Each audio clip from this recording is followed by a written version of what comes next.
Hi everyone, I'm GREYMOND. Today I wanted to talk to you about physical symptoms of OCD. We always talk about the mental compulsions and feelings, and um, we don't really discuss enough, I find enough, physical symptoms of OCD because they're actually very common, and a lot of the times the person doesn't realize that it is still caused by OCD. So I just wanted to run through them in this video. These are some of the most common ones I see with my clients all the time. So first one is nausea, and also stomach issues in general, like having, not to like bring up uncomfortable topics, but to like constipation, loose stools, feeling like you want to throw up, actually throwing up. All of those things are just the body's way of reacting to extreme anxiety, because again, the body is in fight or flight mode. A lot of the times the person's like, well, I just don't feel good in the moment. I find that a lot of the times it affects people specifically with relationship OCD or religious OCD. I just don't feel in a loving place. Well, you wouldn't feel in a loving place if you are in a position of fight or flight. You know what I mean? So it's just important to understand that the body in a state of kind of survival mode, in those situations. And that's why you may be experiencing those things.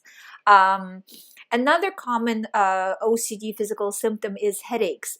Because the body is overworked, the mind is overworked, think about it this way. The mind is trying to process real life. On top of it, it's trying to process OCD thoughts that are running all day. On top of it, it's trying to also now do OCD recovery. So, you might have headaches. You might have also, because of for the same reason, trouble concentrating. Because when you don't have OCD, all of your attention is going to whatever it is that you're doing. With OCD, really 90% of your attention is focused on OCD, whether you like it or not. I mean, you're trying to shift it, but by default, that's where it's going. So you are functioning on a lot less, you have a lot less resources, basically, is what I'm saying.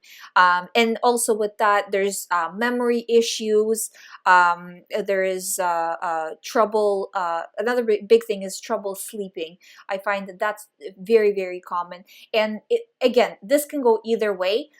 Sometimes a person will wake up in the middle of the night. Sometimes a person has trouble falling asleep. Sometimes a person sleeps too much, or their schedule is not what normal sleeping schedule would be like, that they'll stay up at night and then sleep during the day. So all those things are byproducts of OCD. Some of the things you can kind of control. You can shift, for example, your sleep schedule. In terms of headaches, memory loss, all of those things, you need to give your mind rest. So if you need to get a nap in the middle of the day, and if you feel like that would be beneficial, if you feel tired, right, drained and tired, then go and take a nap. Don't push yourself further. Definitely don't push yourself further by having coffee or something similar to that, because you need your brain to recover.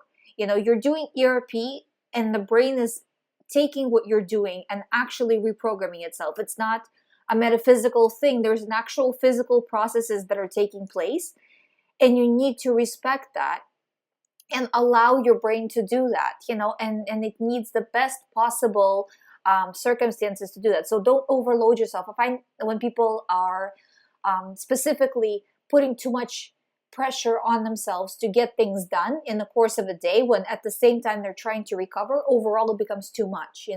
So try to schedule. If you're in a situation where you generally lead a stressful life, and that's not going to change anytime soon, then make that stress kind of consistent, so you don't kind of have peaks of it, but rather, okay, all day is stressful, but it's equally spaced out stress.